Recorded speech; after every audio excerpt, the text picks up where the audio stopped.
Hello, welcome to the Turret of Pleasure. In the Tower of Pleasure. Turret of Pleasure. I don't know what I'm saying.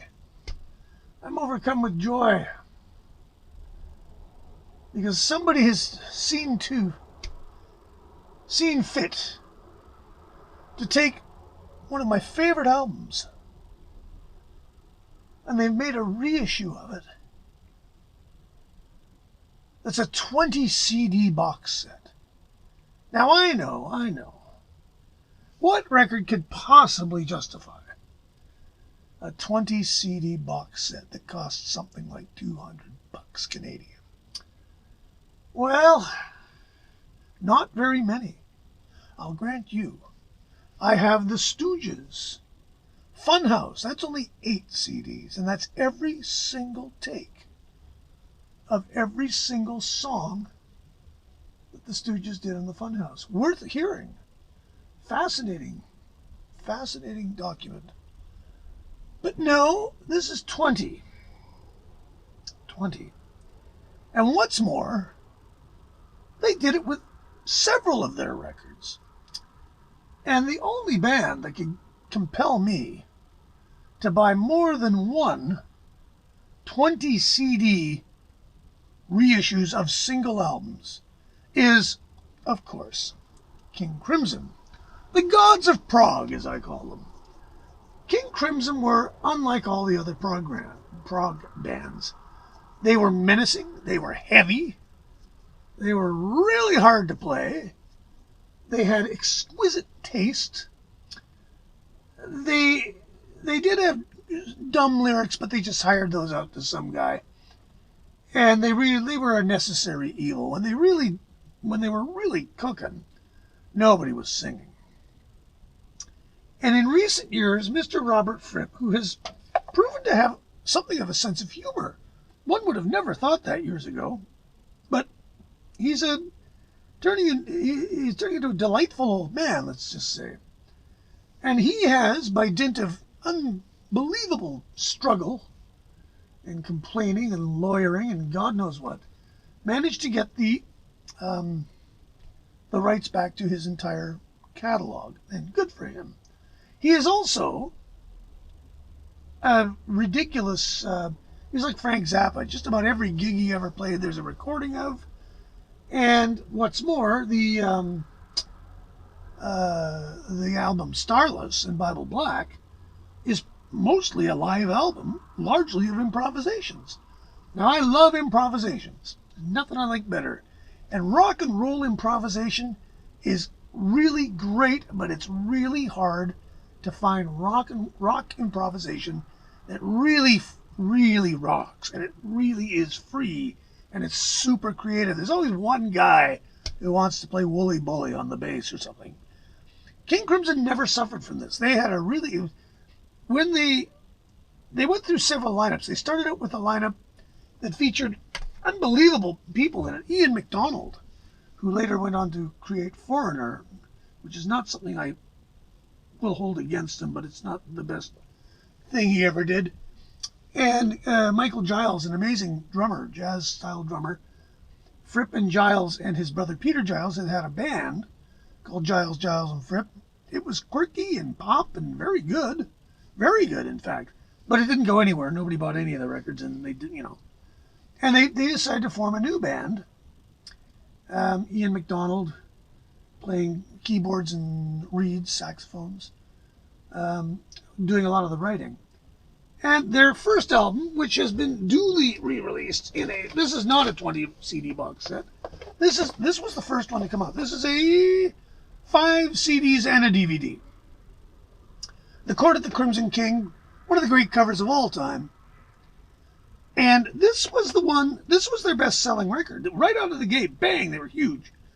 And so this is probably still making them more royalty money than any of the records.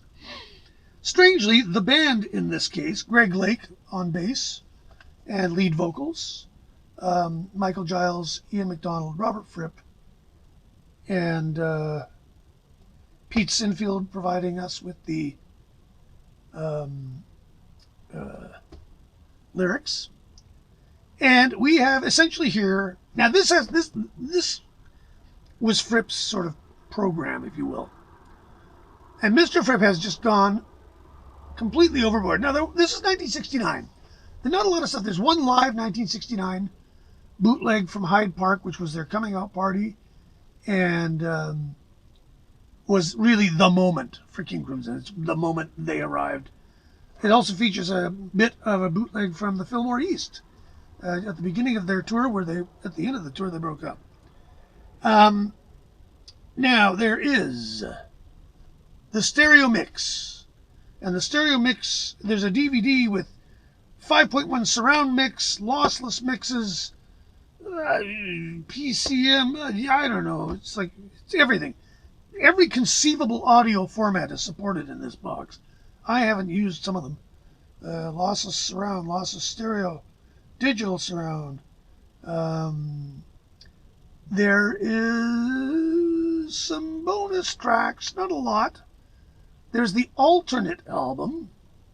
Then there's the declicked vinyl transfer of the original stereo First Islands issued Pink Label UK pressing run, which I might add were lousy pressings. I don't know why they bothered. Anyways, there you go.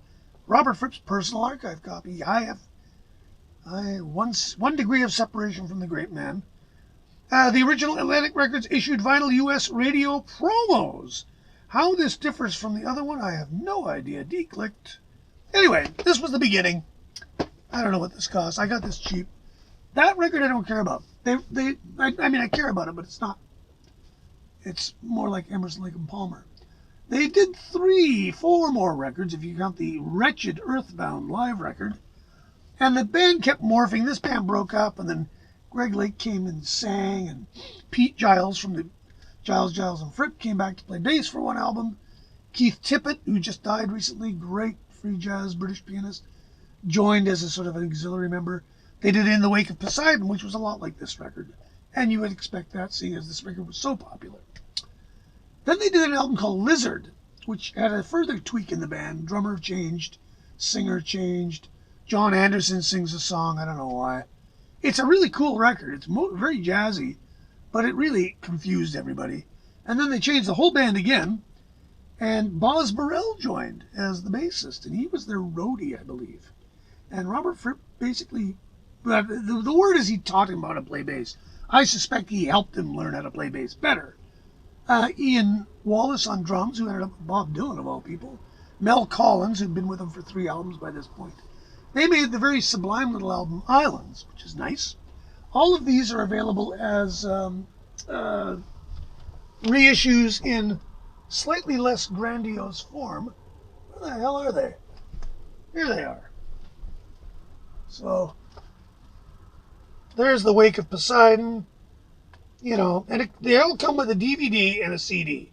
The CD is for your, whatever, car. The DVD is for your super beautiful audio thing. And then the band broke up. They went on a tour of America, broke up, did this unbelievably bad live record. You gotta wonder why it was ever even released. And then they kind of went follow, and they came back as a completely new band. And this new band was, in my opinion, the best improvising rock band ever.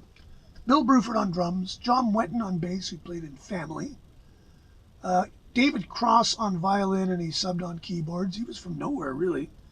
Jamie Muir on percussion, who had played with Derek Bailey and was about as weird and free jazz as you'll get in the rock and roll world. He was the supplementary percussionist, and he had just a ton of stuff on stage. And him and Bruford would duel it out on the back line. And, of course, Mr. Fripp. And they did a record called Lark's Tongues in Aspic, which Atlantic Records put it out, and they promoted it, and there's a great story. If you know this record, there it is. Now, this is a really gigantic benchmark in what people like to call prog rock. It's got a little bit of everything on it. There's some beautiful, delicate balladry. There's some screaming, crazy rock and roll. It's just all over the place. This box set is like that box set. It features the original. Well, Discs 1 and 2, the Zoom Club Frankfurt bootleg. So 2 discs of the 1972. Now the important thing is that Mr. Jamie Muir, who, I don't know what he was doing in this band, but he was really cool in this band. But he only lasted a couple of months. He just couldn't deal with being in a rock and roll band. And he quit, and the band reverted to a 4-piece. So recordings of the band live with him involved are quite rare and are really worth hearing, because this band would come out and just improvise freely from the get-go, and they would usually morph into a song from this record called The Talking Drum. So live records of this era of King Crimson are worthy of listening to, bootlegs and all, because there's always a whole bunch of stuff on it that they've never done before and never did since. So this, well, the Blu-ray disc features, of course, everything, all the surround mix, stereo mix, you name it. Disc 14, this is a 15 CD box set, by the way. New 2012 stereo album mix, pretty much what it says. There is a CD of just a non-stop, one-track, 70-odd minute thing of just studio chatter and stuff like that they edited all together. It's fabulous. And then there's 1, 2, live in the studio Bremen.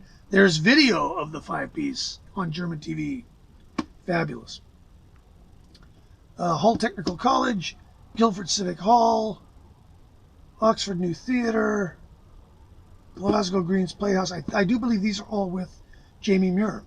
So, if you're a real nut for this stuff, you want it. It's expensive. 15 CDs. But no, wait, there's more. The next record, which was largely live improvs. Discs up to 27. This is essentially Starless and Bible Black.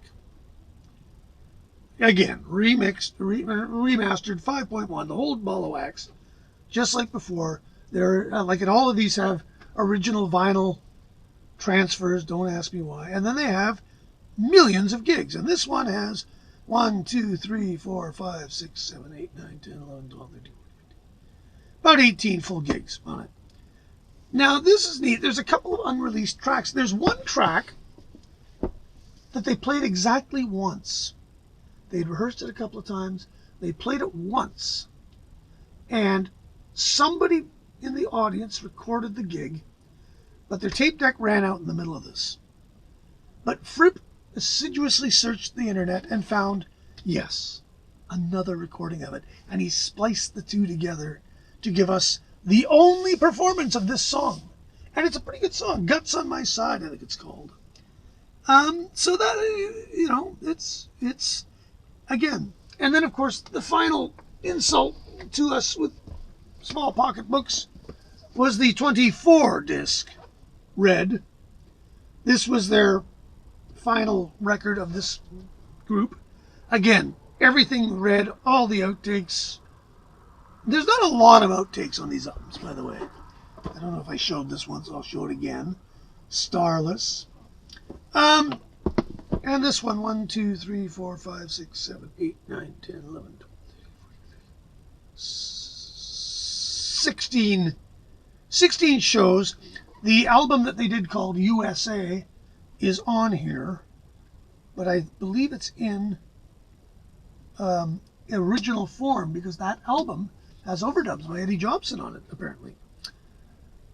Yeah, Blu-ray discs. There's 1, 2, 3, 4, 5.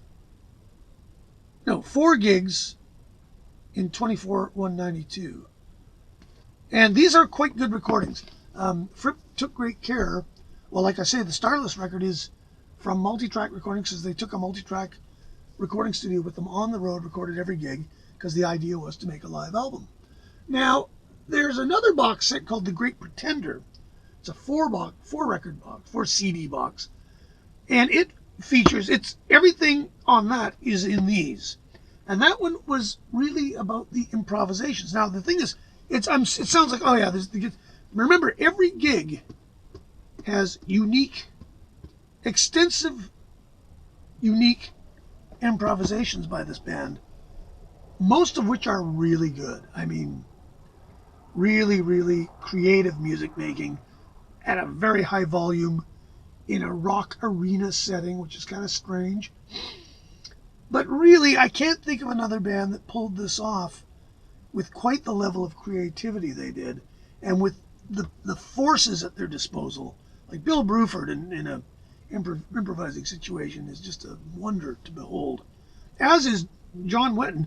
John Wetton playing his bass through a huge high-watt rig that just has the greatest tone in the known universe for bass. It's just, out of this world. And poor old David Cross trying to fight through the mix with his squeaky little violin. There is much mellotronage, if you're into mellotrons. Anyway, I'm gonna bet that these 4 boxes cost about $700 Canadian, which is ridiculous. But you know what they say, for every record I get for a nickel, or for every one of these I buy, I should say, for $200, I buy 1,000 records for a nickel each. So it evens out.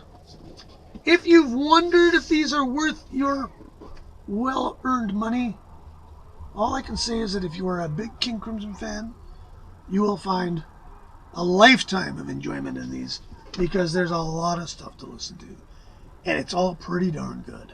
So I am that sucker. I bought these things, and apparently a few people did, because I think they're sold out. Maybe these came out. The last of these came out last year. Don't give me a date. That would be too easy.